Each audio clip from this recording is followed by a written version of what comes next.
Hello, everybody, and welcome to another episode of Single in the City. I am your host, Genesis Moore, and I also have my lovely co host here coming in, Miss T.R. Berry. And Good evening, everyone. Genesis, how we feeling tonight? we got a lot to talk about. My friends, my homegirls, they've been watching. And they Mm-hmm. got a lot more questions these days. So we'll get into that. But first and foremost, for everybody at home, we want to say thank you for participating in everything for Single in the City. Thank you for your comments. Thank you for adding us and giving your asking for a friend suggestions as well, because we all know it's so much to talk about when we're talking about being single in the city. So thank you guys for participating and rocking with us this long. Like, we just two girls out here trying to make it, trying to make our little lives matter. Trying. Yeah. So in that, I've been talking to my friends and my guy friends, my girlfriends and my guy friends over the past week. And the topic of marriage keeps coming up. It's almost like you don't want to, like a rat race. You don't want to be too old, but you don't want to be too young, but you don't want to be in the streets, feel like you're missing anything. You don't want to have the fear of missing out. It's just a lot going on. So my homegirl texted me and she asked me, why do you think these men don't want to get married? Are they scared of us? I'm just asking my friend, like, what's tea? That's a really good question. A question that I don't have the answer to because I'm not inside men's head. We might have another voice coming on later that can give us their perspective. But what I'm thinking is, I think about the Bible verse. Is it what he that finds a wife finds a good thing? I feel like Oh, yeah. we lost that. That got lost in the sauce somewhere. And it was like, she who finds a good man hit the lottery is the remix to that Bible verse. And Or there's she a lot that of goes all out of her way. there's a lot of factors that, societal factors that have, things to do with it, just in the scarcity, a lot of entities that Hmm. have made, for every man is like, what, 16 eligible women who will be interested in him. So when you Hmm. have Tell me that's the just an Atlanta statistic. That's not a that world might be statistic, right? That's just it might be in Atlanta, but since we ain't single in this city of ATL, that's the reality. For we that gonna that talk about statistic. it here. So yeah, I think that it's hard because what's rare is valuable. What you Hmm. can't get a lot of is what people find to be the best thing that you can have. Of course, there's watches, but it's a certain kind of watch, like your Audemars or your Rolexes, that okay, it's not a lot of these, so we gonna jump the price up. It's a lot of cars, but it's not a lot of Bentleys, it's not a lot of Rolls Royces. So Yeah. when you have to factor in the value of men as being in accordance with how many eligible bachelorettes there are out there, it makes it harder for women to find a quote unquote good one. It's not that they're not Hmm. out there, it's just it's a lot more amazing, beautiful, smart, educated, money hustling, faith based men to balance that out. So when something that's not as much, that has gotten scarce, becomes more valuable, it's more so like, is it because we have too many amazing women available that now the value of women as a whole has, I don't like to say going down because I don't speak that kind of language, but it's something going on there. Well, I don't think it's that. I think it's more so of a men, yes, they do have more options, right? And that's just inevitable because when you think about things, especially if you're talking about a certain demographic, of if you only date black men, then your pool is a lot smaller than if you open yourself up to different races. Your pool is a lot smaller if you only say, I only date men that are my age as opposed to someone older, My someone height. younger, or my height, or they got to make, $1 million a year. You start weeding yourself out of different pools. And I think a lot of women don't take that into consideration, especially when it comes to finding someone that is right for them. Like it's a lot of factors that go into finding somebody that is right for you, or when that person comes along, as for a woman, understanding and being able to look and say, this man here is a great man for me, and Yeah. because of this and this. And I think a lot of people these days have fickle metrics on what they measure a person by. You can't just measure a person by how they look, how tall they are, how much money they got. Like it's so much more than that. You know, it's so many How character they things that mama go in act, there. if they Right. got daddy issues, It's it's a so lot. many that go unaccounted for. Mm-hmm. So I don't know, but I think as far as the men are concerned, hey, and I don't at me in the comments of this week, okay? But I think a lot of the men, they know they have options, so they play those options up to the best of their abilities, and they just keep going. They don't even Yeah. stop to think, this is a good woman. Let me try to see if let me try to measure her by these qualifications of a wife. It almost becomes like which one of y'all gonna do more for me and make me feel the most comfortable in my life? And which one of y'all gonna jump through all my ridiculous hoops, Yeah. and whoever gets It's, to the finish line wins? now let me ask you this. So how do you feel about maturity levels in terms of age? Because a lot of times my dad told me that he got married too young. And I think he was Mhm. 25 when my parents got married. And he says that he regrets getting married that young. But I feel like, according to, standards of society, young girls are taught to aspire to marriage from a very young age. Like, oh, you're going to have a Yeah. wedding and you're going to be beautiful in your dress and you're going to be they don't look at young boys to say, they're like, oh, you gonna be a heartbreaker, you little baby face with your good skin, da, da, da, da. And they say that to 3-year-olds. And Uh-huh. it's like they teach girls to kind of get in the idea of being a wife, being sought after in that way, and they kind of allow for young boys to kind of have their pick. And I feel like that's very young, to start that Very. type of ideology in kids. So as for my dad to then say to me, I got married too young at 25, but I'm looking at 25 like, okay, if I'm not married by then okay, do I have to start thinking about how many eggs I'm gonna have left? So if I have children, if I want 3 kids, and do I Not need at to 25.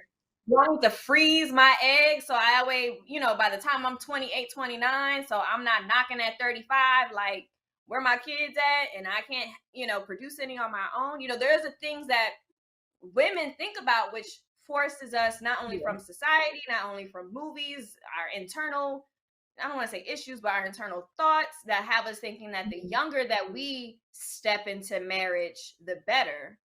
But for some reason, men tend to think that if they get into it in their 20s, they did it too young and they're missing out, or like you said, that fear of missing out. So what do you think about that? Agreed. And I think it just kind of gets to be a little bit unfair. Uh, but it is just the way nature works. It's like a man could be 40 and get a Yeah. 25-year-old and Agreed. live happily ever after. But as a woman, we don't have that option. We don't have as many options, especially when it comes to time. Our timing has to be aligned with our literally our bodies Mm-hmm. biologically. So and men don't really have that weight on them. So I think that in turn causes women.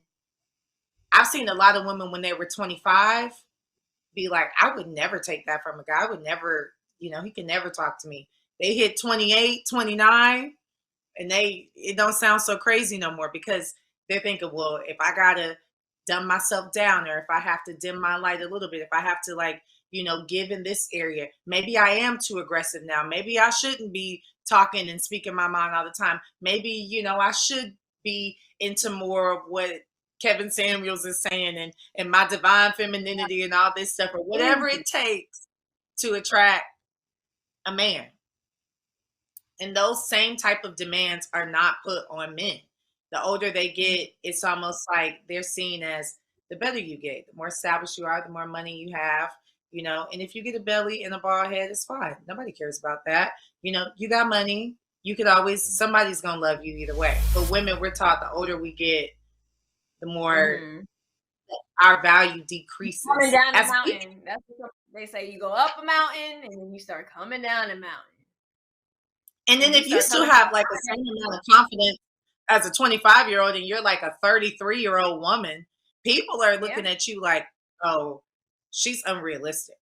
I've heard people say that about women. I'm like, that girl she is somebody. She should not be settling. And they tend to ask men, it's the language for me, like, when are you going to settle down? And a girl like, you ain't married yet? Why is it he gets to decide when he wants to settle down with anybody? He could just walk outside and say, hooty hoo, come get with me. And a girl is like, girl, you ain't dating nobody. You not. What's going on? You don't have a boyfriend? What happened with so and so? That ain't. Oh, you was with him for years. What? And then look, this be my favorite. The older ladies be like, I'm gonna have to take you to class because it's got to be something you're doing wrong.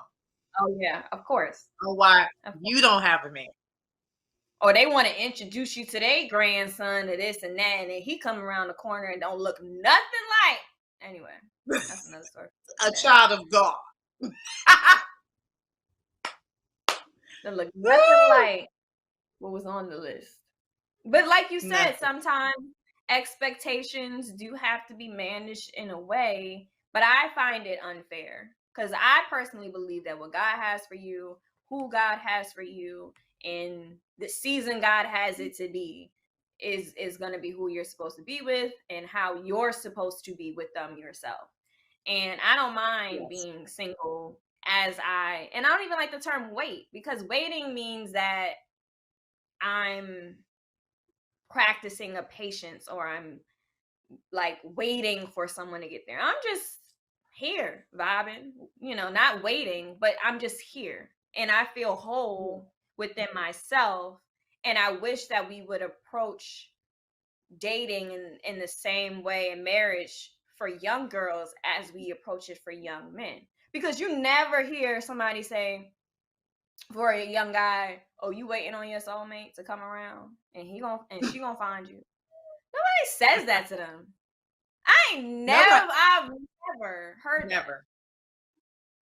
Well, and it's just the stigma of being I think as a young woman, I don't think I would have been a good wife at 23.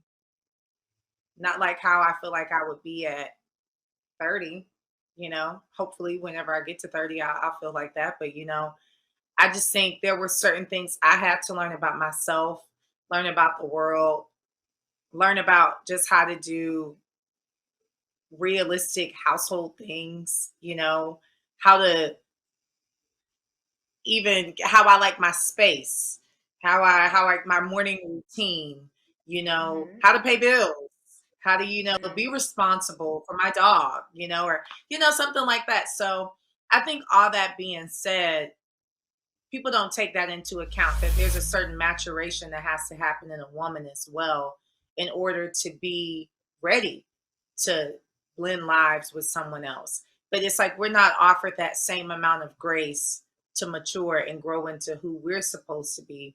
It's like, you didn't just come out that way. Like, you ain't been in school your whole life. How you don't know how to do this? You're not domestic, Right. So it's just that constant stigma. Yeah, I cook and my grandma be like, oh, you cooked them, you gonna make a good wife. So I don't have to eat. So I'm just in front with pots and pans and pouring oil and grease popping everywhere so he can eat. No. Yeah. I'm gonna myself so that my cup can spill over into a marriage or this or that, but I'm gonna be good on my own, and I'm gonna make sure it tastes how I want it to taste. Because he could come in and be like, "Oh, you make it too salty," and I'm like, "Nope, he ain't the one." So no, I'm not cooking for a man. And yes, I'll make a good wife one day, but I don't cook how I like to cook and add adobo and everything else, Mrs. Dash and Laurie's, and he might be like, "I don't do that salt."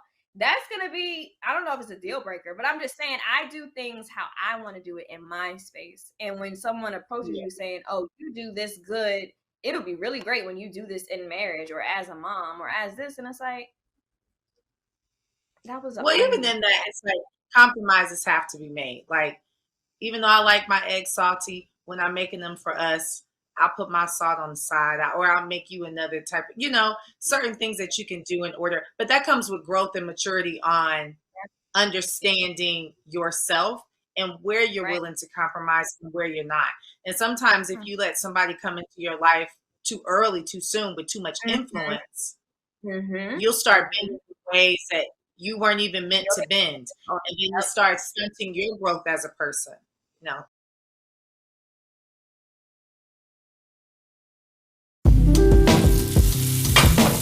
Today, we're going to be making some key lime cupcakes.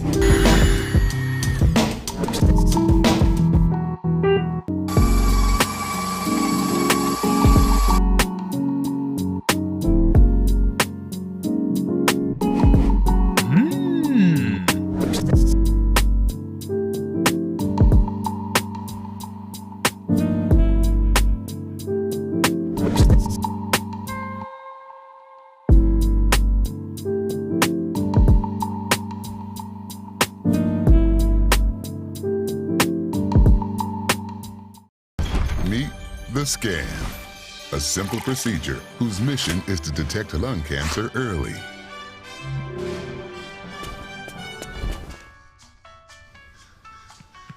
I'm here to save you! But I feel fine. That's great, but you may still be at high risk for lung cancer. Oh man, that's a new fence. If you smoke, early detection could save your life. Learn more at savedbythescan.org. What's up, y'all? It's your boy Jermaine Dolly, Mr. Hello Dolly himself, and guess what? You're tuned in to Tea and Worship with my homies, Mignon and Corey. Keep it out, y'all.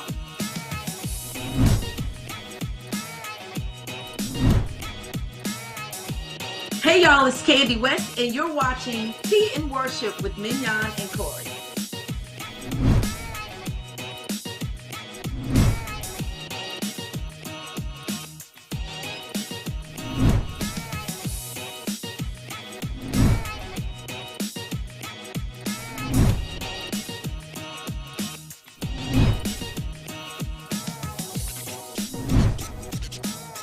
It's your boy James Fortune, and you are watching my favorite news show, Tea and Worship, with my sis Mignon and Corey.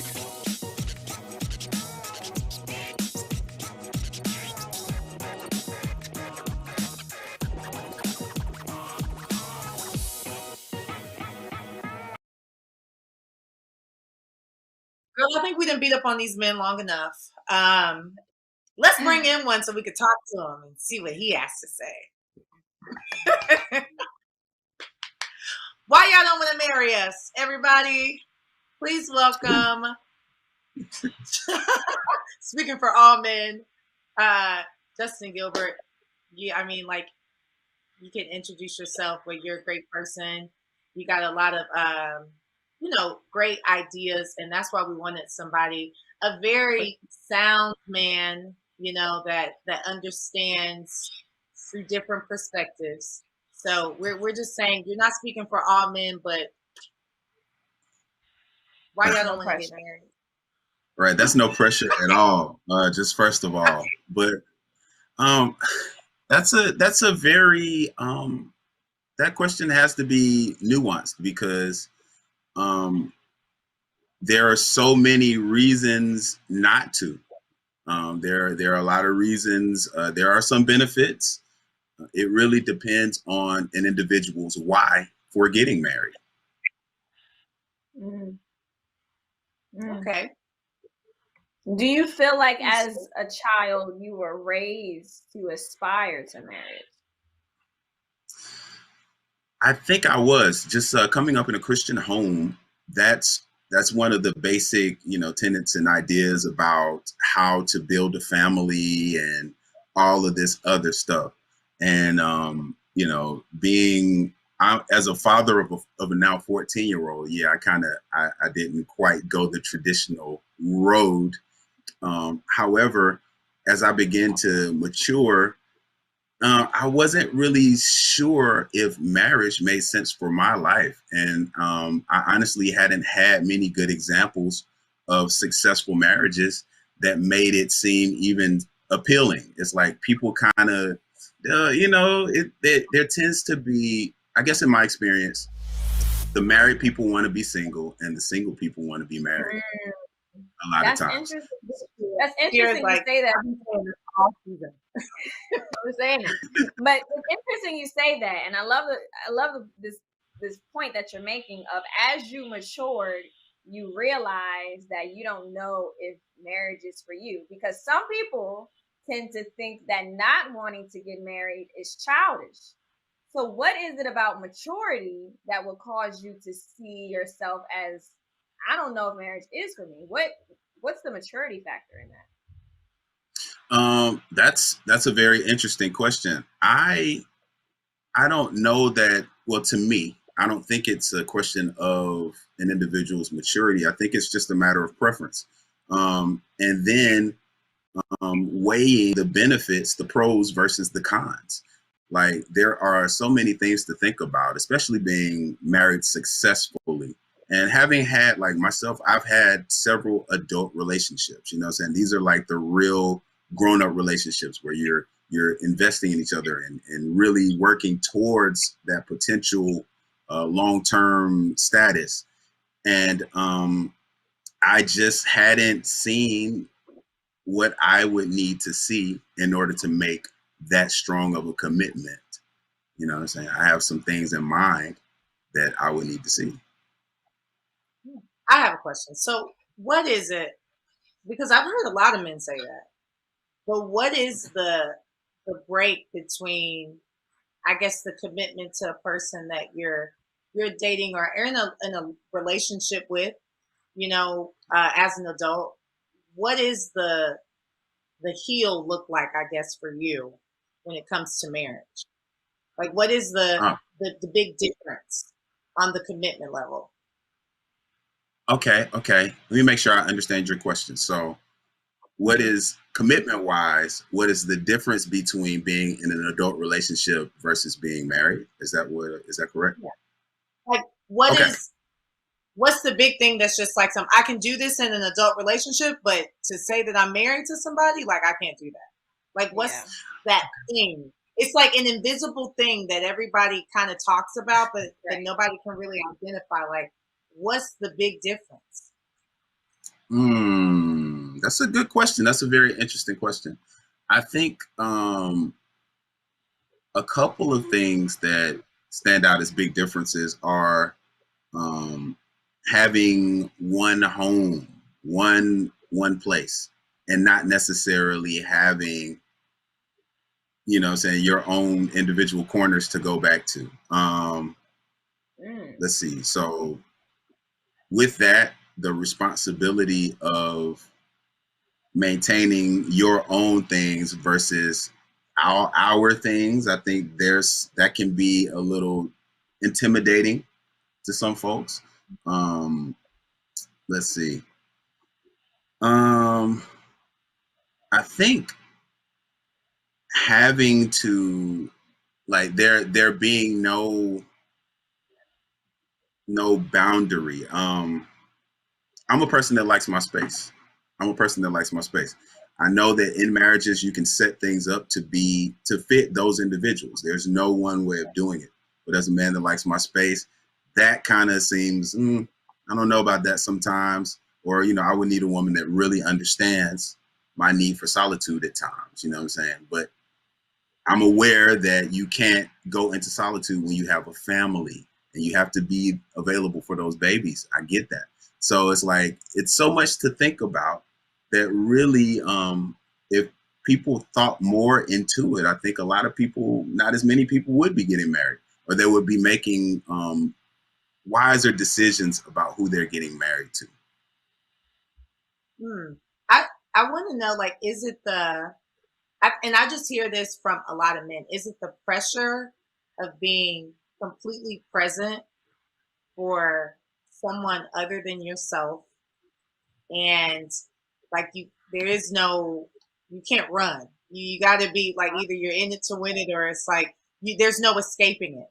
Is that the part that a lot of, and not that you're speaking for all men, but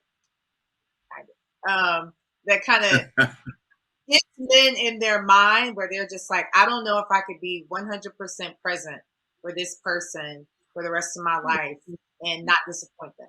Is that a thought that goes through men's minds when it comes to marriage?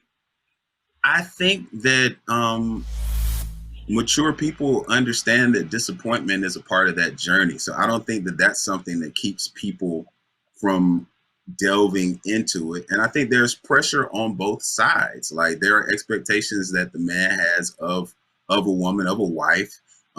There are certain emotional things that I don't really hear many women talking about, that men need, that, you know, help them relax into that idea of that being a safe space to be vulnerable and other things. So it's very layered. It's not just one reason. I think it's a myriad of reasons. And I mean, like, you guys, you ladies, I'm sorry. I was listening to a bit of the conversation earlier and talking about how men have these options and, you know, all of that stuff. But really, I think wise men, you know what I'm saying, after you've seen some things, you understand what's going on out in the streets. So it's not necessarily that's not the thing that's keeping folks from getting married. I think it's just I think it's more to it than that. It can't just be the distractions of the street and having all the options. Because as a man with options, I don't even pull the trigger on a fraction of the options I have. Man with options. We heard you. So I heard this thing that said that marriage should have renewals like driver's license. Like, every 10 years, you should be able to sit down and decide, should we keep at it every 10 years or every 5 years, just like your driver's license. We know you've been driving, you know you haven't, you know, killed anybody or had a DUI, or if you have, you know, we forgave you. But there's a process of, if you want to keep your license, you have to go physically and renew it and make that decision to say, I want to keep my driver's license. That's not the same thing with marriage. It's the idea of, once you get it, you got it for life. You know, you're in this to the end. The death do you part. How do you guys feel about the idea of renewing your marriage license? I think that's a brilliant idea, actually. That's one of the best ideas I've heard on the whole thing, because there's so much that people promise to each other on the front side of that thing. And then once you get in it, people don't produce. And it's a crapshoot. You know what I'm saying? It's a huge gamble. And that fear of the unknown is why a lot of men tend to kind of stay away from it. Because, you know, for instance, let's just say there's a woman that you're courting, and you're trying to move things to the next level, or trying to, you know what I'm saying, build with her. But she tells you, oh, I only do certain things for my husband. And then it's like, okay, well, how does that work? Like, you never been married. So what practice do you have at doing that? Why would I take you at your word for telling me what you're going to do when I need to see before I jump? And, you know, I can't speak for every man, but I know for me, it's about making a very informed decision about who that person is, like, and going into it very aware of what to expect, not leaving it to chance.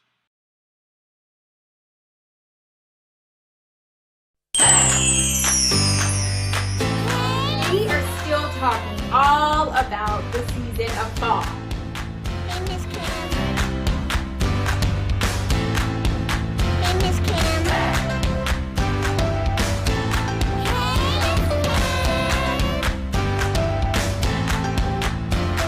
Hey, Miss Cam, I love you.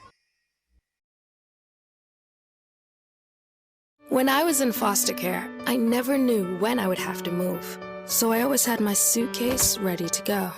Then one day, I was adopted. My new parents opened their hearts and home to me. My parents cook my favorite breakfast for me every morning. My parents take me on trips I never thought I would go on. They gave me a home and an even better reason to use that suitcase. My parents aren't perfect, but they're perfect for me. Well, look, you might not be popular, but my favorite character is Celestial because one of the quotes that I wrote down in the book that kind of stood out to me was, "Love is the enemy of sound judgment." She seemed like a very needy woman. And I can't even respect Andre because how do you prey on your friend's wife while he's incarcerated? Like, I just can't get with that. And maybe I got too invested in the book, That's the point.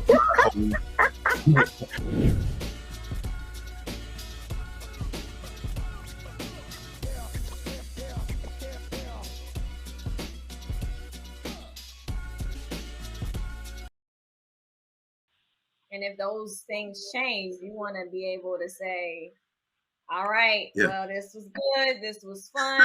But after 10 years, after maybe 5, I don't know. I might want to Uber for a while. Right. I think you're onto something. I think with that we could also this, I hope I don't get added for this, but I think people should set weight goals for marriages as well. Like when you come into a relationship, you're at a certain place. Maybe we can allow 15 pounds per child. You know what I'm saying? But let's have a goal. Let's not just leave it to chance. What's that movie? Why'd I Get Married? When Jill Scott's husband left her. Yeah. But why did he leave her though? Because he was mean. But I do want to say, okay, I hear what you're saying, Justin, and not that I'm being, Miss Sister Girl over here, but I do have to say, what are certain expectations that men show to be husbands before they get to I do? Because a lot of men sit over there and say, I'm not paying for this. I'm not, we this, but we not that. I only do certain things for my wife. A lot of men have a lot of things that they don't do unless they feel you're their wife or if they're really, really serious about you. You know what I'm saying? Some of you're dealing with different type of men. Some men, they throw their money at you. We're not talking about them. Okay. We're talking about standard men that want to be in some sort of relationship, whether it's a long-term adult relationship, however it looks. But they also look at it and say, this is a person that I want to be with. So what are some of the standards that men should be bringing to the table in order to show and for a woman to make an informed decision that she wants to be with him? You say, what are the red flags? What are the green ones? With the green ones. The green flag. Okay. Okay. Let's see. And I'm writing over here. I'm a person I like to jot. So as you were speaking, I was like just kind of getting your question. This is a great question. And I want to answer it well. So I didn't want to just, chance it. But I think things that women should look for are maturity, selflessness, a willingness to work, and almost someone that doesn't have to be asked to get in there when they see things that need to be done. Of course, you need someone that's responsible, someone that knows how to communicate, someone that listens well, someone that is gainfully employed, someone that has, they've thought about their future and they're clear on their mission in life. Because if they're not clear, how can you be a helpmeet to them? How can you support them if they don't know where they're going? Let's see. Someone who is accountable, someone that is a believer, like someone that believes in God and has that accountability to God first, and is actually, you know what I'm saying, looking to please God in the way that they're moving throughout their life and leading their family. They must be a leader. So these are things that I think, you know, I think that's about 10 things. You know, I don't know. What do you ladies think about that? I think that's good, but I think, like, you know, how you mentioned the whole weight thing. I think that there are certain stipulations that are put on women, especially in our beauty, especially in how we keep ourselves together. We are expected to work, have children, keep our hair done, keep our nails done, stay under a certain amount of weight, keep our feminine energy, do all these different things, cook, clean, and show all this stuff. You get what I'm saying? I'm talking about, you know, if we're in a relationship or something like that, and you expect me to cook and clean, and I tell you, hey, I don't really like to do that because I'm not your wife. But then you tell me, you know, well, how am I supposed to know what you're gonna do when you become my wife? So then I'm looking and I'm like, well, if I'm physically, what physically should we be looking for? You know what's interesting? What committed. I like hearing both of you. Help me, Tia. No, it's interesting because what I heard him say is like the green flags for a guy is a lot of stuff that involves self-worth. It's like a lot of the attributes of a good man. You know, like is he a leader? Is he good within himself? Is he gainfully employed? A lot of these is not necessarily selfish, but it's very individual oriented. It's about his own personal growth and his own journey through life. And then as he gets to a certain state in his being, then he feels comfortable enough to get a helpmate or a partner in this life. And what I'm hearing from Genesis is, this is what I got to do. This is what I got to be for you versus like what a woman should aspire to be and act like. And her, like, is her green flags just what she's good at doing for him? And is his green flags just what he's good at, period? That's interesting. So, but the reason I asked that though is because men view women and kind of sometimes equate that word. I would say not even men, but sometimes in society equate the word based on physical, you know, whereas women, we're taught to value a man based on their inner. Like, that's how you know, like, you know, if you gain 35 pounds, you know, and you know, things wasn't all the way intact like right at work, when were we supposed to just be, well, he a man, we knew this was going to happen anyways. It's just how it goes, you know? But it's like, you know, so the we're on two different platforms on how we're measuring certain values in a relationship. I think there are, of course, inner things, but I was speaking more so towards the physical things. What do men bring that make us say, like, you're husband material? Yes, the inner stuff matters, but let's talk about the outer too. Okay. Well, clearly, I think men have to show up as husbands to even be viable candidates in the eyes of women.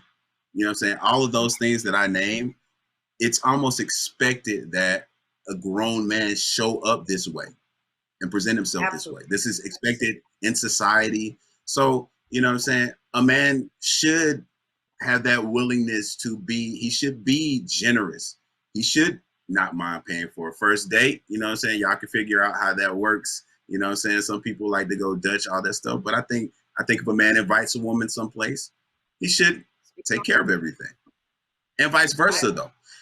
So, you know, so it's a matter of, you know, he needs to, how does he you want to see how he interacts with society. How does he handle folks? How does he handle service workers? because that's going to give you an idea of the type of leader he's going to be in your household. So it's like a lot of the things that make a man good are kind of intangible. This is just the nature of it. You know what I'm saying? Of course, there's the financial piece and all of the preparation for, you know, long-term living, retirement, all this stuff. That's great. And that's wise. Any wise man should be prepared for these things. But that's not what a man's going to be able to show you up front. You know what I'm saying? Like, and his credit score shouldn't be the metric for what makes him, like, you know what I'm saying, good. And Tara, you was talking some stuff. I wanna do we have time to address Genesis' question? But we can continue. Okay. Continue the conversation. I understand. For part 2, chapter 2. Okay. Because it was just getting good. So we do want to close it out for this week. We thank you so much, Justin, for your insight and your knowledge in Genesis. We value your opinion, and I myself always got something to say. So thank you both. Thank you. Thank you guys so much for tuning in to this week's episode of Single in the City, where we discuss marriage and what it looks like from a man's perspective and what it looks like for a woman's perspective as a millennial and a single in the city like Atlanta. Thank you so much for tuning in. We will see you next week. Make sure you continue to comment, share your thoughts. Let us know the questions your homegirls got. And your homegirl might even be you. I understand. Play it on her. And we will see you next week.